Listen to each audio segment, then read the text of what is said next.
Depuis l'affermissement du régime Bongo PDG en mars 1960, comme beaucoup aiment à le dire, le Gabon vivrait sous le règne de l'un des systèmes politiques les plus anachroniques, despotiques, corrompus et clientélistes du continent africain. Le règne de la reproduction sociale au sommet de l'État, entre la famille Bongo et un groupe d'affidés qui freinerait par tous les moyens les possibilités d'instauration d'une démocratie réelle et pérenne et d'un État de droit, d'une justice sociale, d'une libre entreprise et d'un développement économique. Autrement dit, une dynastie oligarchique profondément enracinée dans une logique criminelle de contrôle politique, économique et financier, appauvrissant ainsi le peuple par la concentration de tous les leviers du pouvoir, à savoir le levier financier avec l'accaparement et le contrôle mafieux des ressources budgétaires au profit d'une caste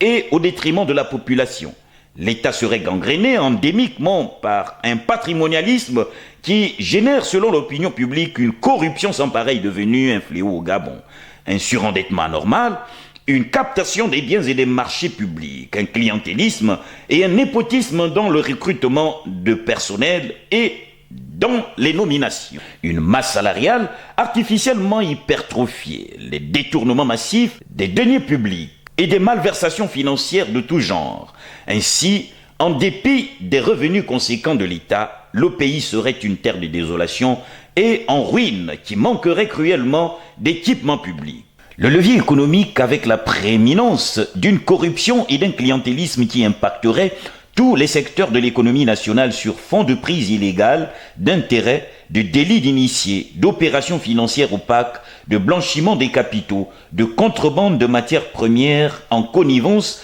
avec les multinationales mafieuses qui, pour s'imposer au Gabon, verseraient de pots de vin au pouvoir et à ses affidés. L'économie s'appuierait d'une part sur des industries extractives liées par des contrats opaques avec l'État et d'autres sur des entreprises appartenant, selon certains dires, aux membres du régime Bongo PDG. Par les deux leviers sous-indiqués, le régime Bongo PDG aurait établi un réseau tentaculaire de corruption politique et de pillage des caisses de l'État.